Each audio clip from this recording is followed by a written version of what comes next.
Jésus eut fini. Matthieu, chapitre 26. Lorsque Jésus eut fini de donner toutes ces instructions, il dit à ses disciples, « Vous savez que la Pâque a lieu dans 2 jours et que le Fils de l'homme sera arrêté pour être crucifié. » Alors les chefs des prêtres, les spécialistes de la loi et les anciens du peuple se réunirent dans la cour du grand prêtre, appelé Caïphe, et ils décidèrent d'arrêter Jésus par ruse et de le faire mourir. Cependant, ils se dirent, que ce ne soit pas pendant la fête, afin qu'il n'y ait pas d'agitation parmi le peuple. Comme Jésus était à Béthanie, dans la maison de Simon le lépreux, une femme s'approcha de lui avec un vase qui contenait un parfum de grande valeur. Pendant qu'il était à table, elle versa le parfum sur sa tête. À cette vue, les disciples s'indignèrent et dirent, « À quoi bon un tel gaspillage? On aurait pu vendre ce parfum très cher et donner l'argent aux pauvres. » Le sachant, Jésus leur dit, « Pourquoi faites-vous de la peine à cette femme? Elle a accompli une bonne action envers moi. En effet, vous avez toujours des pauvres avec vous, mais vous ne mourrez pas toujours. En versant ce parfum sur mon corps, elle l'a fait pour mon ensevelissement. Je vous le dis en vérité, partout où cette bonne nouvelle sera proclamée, dans le monde entier, on racontera aussi en souvenir de cette femme ce qu'elle a fait. » Alors l'un des 12, appelé Judas l'Iscariote, alla vers les chefs des prêtres et dit, « Que voulez-vous me donner pour que je vous livre Jésus? » Ils lui payèrent 30 pièces d'argent. Dès ce moment, il se mit à chercher une occasion favorable pour trahir Jésus. Le premier jour des pains sans levain, les disciples s'adressèrent à Jésus pour lui dire, « Où veux-tu que nous te préparions le repas de la Pâque? » Il répondit, « Allez à la ville chez un tel et vous lui direz, « Le maître dit, mon heure est proche. Je célébrerai la Pâque chez toi avec mes disciples. » Les disciples firent ce que Jésus leur avait ordonné et préparèrent la Pâque. Le soir venu, il se mit à table avec les 12.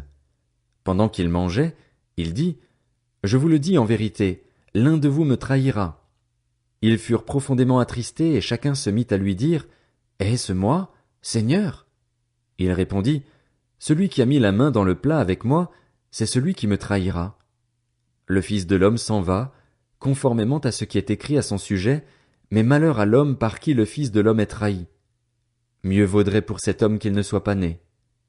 Judas, celui qui le trahissait, prit la parole et dit, « Est-ce moi, Maître? » Jésus lui répondit, « Tu le dis. » Pendant qu'il mangeait, Jésus prit du pain et prononça la prière de bénédiction, puis il le rompit et le donna aux disciples en disant, « Prenez, mangez, ceci est mon corps. » Il prit ensuite une coupe et remercia Dieu, puis il la leur donna en disant, « Buvez-en tous, car ceci est mon sang, le sang de la nouvelle alliance, qui est versé pour beaucoup, pour le pardon des péchés. Je vous le dis, je ne boirai plus désormais de ce fruit de la vigne, jusqu'au jour où je le boirai nouveau avec vous dans le royaume de mon Père. » Après avoir chanté les psaumes, ils se rendirent au mont des Oliviers. Alors Jésus leur dit, « Vous trébucherez tous, cette nuit, à cause de moi, car il est écrit, « Je frapperai le berger et les brebis du troupeau seront dispersées. » Mais, après ma résurrection, je vous précéderai en Galilée. Pierre prit la parole et lui dit, « Même si tous trébuchent à cause de toi, ce ne sera jamais mon cas. » Jésus lui dit, « Je te le dis en vérité, cette nuit même, avant que le coq chante, 3 fois tu me renieras. » Pierre lui répondit, « Même s'il me faut mourir avec toi, je ne te renierai pas. » Et tous les disciples dirent la même chose. Là-dessus, Jésus se rendit avec eux dans un endroit appelé Gethsémané et il dit aux disciples, « Asseyez-vous ici pendant que je m'éloignerai pour prier. » Il prit avec lui Pierre et les 2 fils de Zébédée et il commença à être saisi de tristesse et d'angoisse. Il leur dit alors, « Mon âme est triste à en mourir. Restez ici, et veillez avec moi. » Puis il avança de quelques pas, se jeta le visage contre terre et fit cette prière. « Mon Père, si cela est possible, que cette coupe s'éloigne de moi. Toutefois, non pas ce que je veux, mais ce que tu veux. » Il revint vers les disciples, qu'il trouva endormis, et dit à Pierre, « Vous n'avez donc pas pu rester éveillé une seule heure avec moi? Restez vigilants et priez pour ne pas céder à la tentation. L'esprit est bien disposé, Mais par nature l'homme est faible. Il s'éloigna une deuxième fois et fit cette prière. Mon Père, s'il n'est pas possible que cette coupe s'éloigne de moi sans que je la boive, que ta volonté soit faite. Il revint et les trouva encore endormis, car ils avaient les paupières lourdes. Il les quitta, s'éloigna de nouveau et pria pour la troisième fois, répétant les mêmes paroles. Puis il revint vers ses disciples et leur dit, « Vous dormez maintenant et vous vous reposez. Voici, l'heure est proche et le Fils de l'homme est livré entre les mains des pécheurs. Levez-vous, allons-y. Celui qui me trahit s'approche. » Il parlait encore quand Judas, l'un des 12, arriva avec une foule nombreuse armée d'épées et de bâtons, envoyés par les chefs des prêtres et par les anciens du peuple. Celui qui le trahissait leur avait donné ce signe. « L'homme auquel je donnerai un baiser, c'est lui. Arrêtez-le. » Aussitôt, il s'approcha de Jésus en disant, « Salut, maître !» Et il l'embrassa. Jésus lui dit, « Mon ami, ce que tu es venu faire, fais-le. » Alors ces gens s'avancèrent, mirent la main sur Jésus et l'arrêtèrent. Un de ceux qui étaient avec Jésus mit la main sur son épée et la tira. Il frappa le serviteur du grand prêtre et lui emporta l'oreille. Alors Jésus lui dit, « Remets ton épée à sa place, car tous ceux qui prendront l'épée mourront par l'épée. Penses-tu que je ne puisse pas faire appel à mon Père, qui me donnerait à l'instant plus de 12 légions d'anges? Comment donc s'accompliraient les Écritures, d'après lesquelles cela doit se passer ainsi? » À ce moment, Jésus dit à la foule, « Vous êtes venus vous emparer de moi avec des épées et des bâtons, comme pour un brigand. J'étais tous les jours assis parmi vous, enseignant dans le temple, et vous ne m'avez pas arrêté. Mais tout cela est arrivé afin que les écrits des prophètes soient accomplis. » Alors tous les disciples l'abandonnèrent et prirent la fuite. Ceux qui avaient arrêté Jésus l'emmenèrent chez le grand prêtre Caïphe, où les spécialistes de la loi et les anciens étaient rassemblés.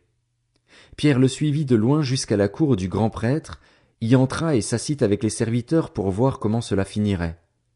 Les chefs des prêtres, les anciens et tout le Sanhédrin cherchaient un faux témoignage contre Jésus afin de le faire mourir, mais ils n'en trouvèrent pas, quoique beaucoup de faux témoins se soient présentés. Enfin, il en vint 2 qui dirent, « Celui-ci a dit, je peux détruire le temple de Dieu et le reconstruire en 3 jours. » Le grand prêtre se leva et lui dit, « Ne réponds-tu rien? Pourquoi ces hommes témoignent-ils contre toi? » Mais Jésus gardait le silence. Le grand prêtre prit la parole et lui dit, « Je t'adjure, par le Dieu vivant, de nous dire si tu es le Messie, le Fils de Dieu. » Jésus lui répondit, « Tu le dis. De plus, je vous le déclare, vous verrez désormais le Fils de l'homme assis à la droite du Tout-Puissant et venant sur les nuées du ciel. » Alors le grand prêtre déchira ses vêtements en disant, « Il a blasphémé! Qu'avons-nous encore besoin de témoins? Vous venez d'entendre son blasphème. Qu'en pensez-vous? » Ils répondirent, « Il mérite la mort. » Là-dessus, ils lui crachèrent au visage et le frappèrent à coups de poing. Certains lui donnaient des gifles en disant, « Christ, prophétise-nous qui t'a frappé. » Or Pierre était assis dehors dans la cour.